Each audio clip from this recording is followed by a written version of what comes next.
Bem, nosso estudo de hoje está no Evangelho de Lucas, capítulo 10, versículo 6. E se ali houver algum filho da paz, repousará sobre ele a vossa paz. E se não, ela voltará para vós.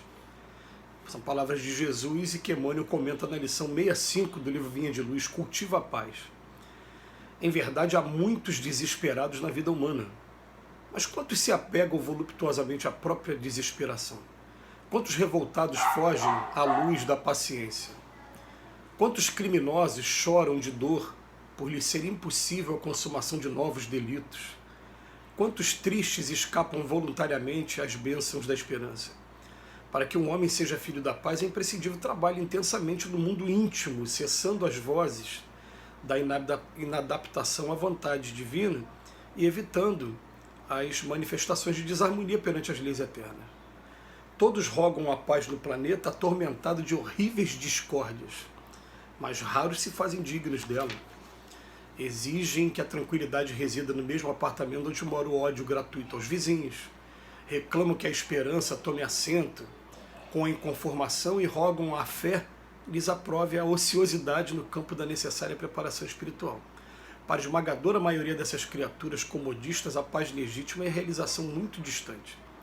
Em todos os setores da vida, a preparação e o mérito devem anteceder o benefício. Ninguém atinge o bem-estar em Cristo sem esforço no bem, sem disciplina elevada de sentimentos, sem iluminação do raciocínio.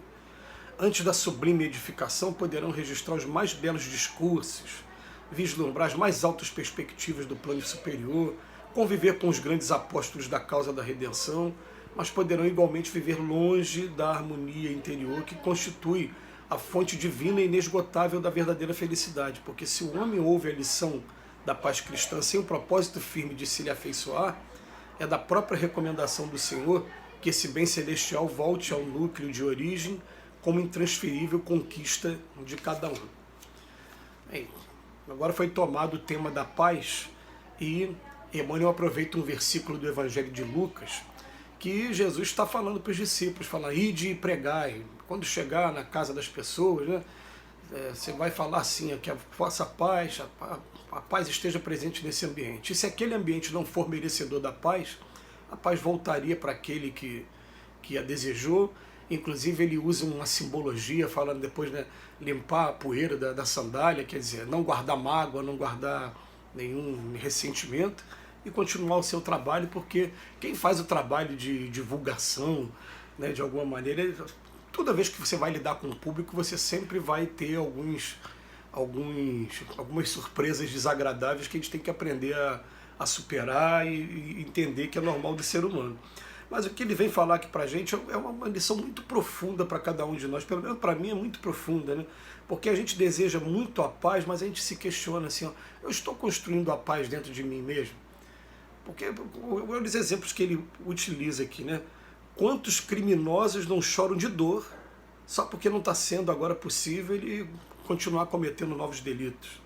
Ele acha que a paz é continuar cometendo os delitos dele, né? Quantos se apegam voluptuosamente à própria desesperação? Quer dizer, tem gente que parece que conta os desastres particulares, desastres, né, que estão mais próximos dele, como se fosse título.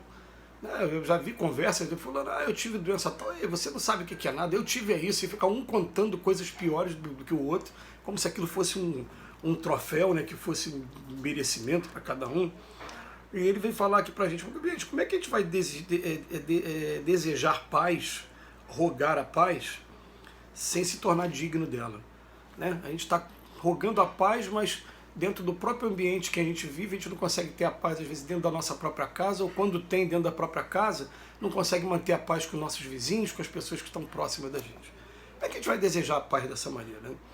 Então ele vem falar aqui, né, o ódio gratuito aos vizinhos, né, onde reclama que a esperança, pede para a esperança, tome assento ante a inconformação, e acabam rogando para a fé que aprove a ociosidade no campo. Gente, a ociosidade ela só vai fazer estrago para cada um de nós, né?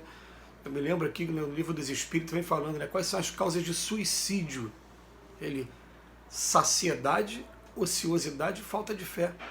Que ou a pessoa tem tudo, ou está com a mente vazia, ou não tem fé. São as três causas de suicídio. Então o que acontece? A ociosidade traz muitos problemas. E na verdade, gente, a gente não vai aprender a desenvolver a paz, em primeiro lugar, sem conviver em grupo, aprendendo a respeitar as diferenças das pessoas, aprendendo a se colocar no lugar das pessoas e defender os seus próprios direitos. Quando a gente se colocar no lugar das pessoas, a gente vai ver que nem todo mundo, né, vai ter a mesma preocupação que você está tendo de se melhorar. A pessoa vai estar olhando para o próprio umbigo, farinha pouco, meu pirão primeiro. E você vai ter que lidar com aquela situação, entender que até pouquíssimo tempo você também estava preso no seu ego, preso na sua vaidade, no seu orgulho, e querendo fazer com que os seus direitos prevalecessem sobre todos os que estão ali ao redor. Né? Então a gente tem que ter essa paciência toda, não tem jeito. Aí você vê que a paciência significa ciência da paz. Né? O último parágrafo do texto de hoje, ele vem falar assim: ninguém atinge o bem-estar em Cristo, primeiro, sem esforço no bem. Estou me esforçando para fazer o bem?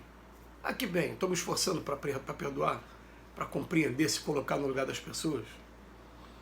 Sem disciplina elevada de sentimentos, principalmente o sentimento, porque o sentimento, gente, ele tem uma carga magnética, o magnetismo as pessoas não enxergam, mas o magnetismo transforma as coisas. Você vai falar alguma coisa com alguém de maneira ríspida, e se você não tiver sentimento, você está afastando aquela pessoa de você. Às vezes você pode até falar de maneira enérgica, como Jesus falava, mas com muito sentimento, de maneira que aquilo te chama a atenção, né? Prende a tua atenção. Então ele bota aqui pra gente, né? Sem iluminação do raciocínio. Então eu preciso, acima de tudo, buscar o conhecimento, fazer diariamente o estudo do Evangelho, tá buscando parâmetros, né? Livros, leitura, fazer iluminação do raciocínio. Pode ser, quem não gosta de ler, às vezes hoje tem o recurso audiovisual, você tem centenas, milhares de palestras, milhares de documentários, filmes aí no YouTube para poder estar assistindo, e sem disciplina elevada de sentimento, porque quando a gente realmente sente mesmo, você vê aqueles filmes que emocionam a gente, que fazem a gente sentir o processo de transferência, você se coloca no lugar daquilo ali e você sofre junto, sente também junto com aquela pessoa.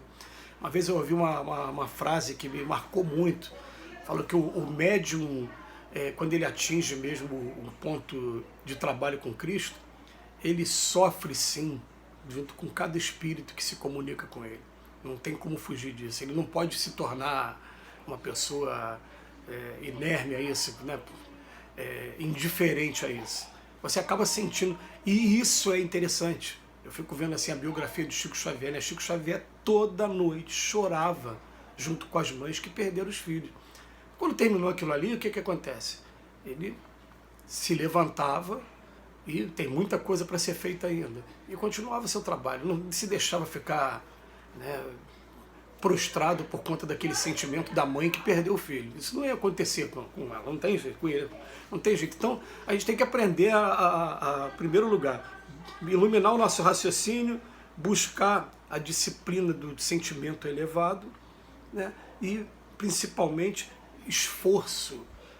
Eu amo a doutrina espírita quando eu ouvi a frase lá do Espírito de Verdade, né? Reconheceis o verdadeiro espírita pelo esforço que ele faz em domar suas más inclinações. O esforço tem que ser diário, tem que ser a cada hora, a cada minuto, a cada segundo, né?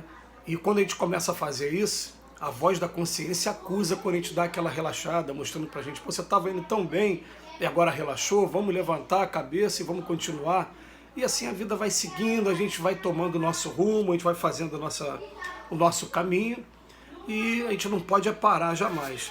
Mas é um caminho que a gente tem que começar a pensar assim: ó, muitas pessoas estão ao nosso redor sem paz dentro delas. A gente não pode deixar com que aquela falta de paz nos contagie, e a gente pode tentar, de alguma maneira, estar fazendo a diferença naquelas pessoas, mas muitos vão ter a porta totalmente fechada. Quando a porta estiver totalmente fechada, o que acontece? Se ele não for merecedor da paz, a paz tem que voltar para mim e eu segui o meu caminho, pelo menos assim, ó, fiz a minha parte, minha consciência está tranquila, tentei ajudar. Se eu não conseguir ainda, é porque a semente leva tempo para germinar. Que Jesus nos abençoe hoje e sempre. Mais uma vez agradeço ao Emmanuel pelas reflexões.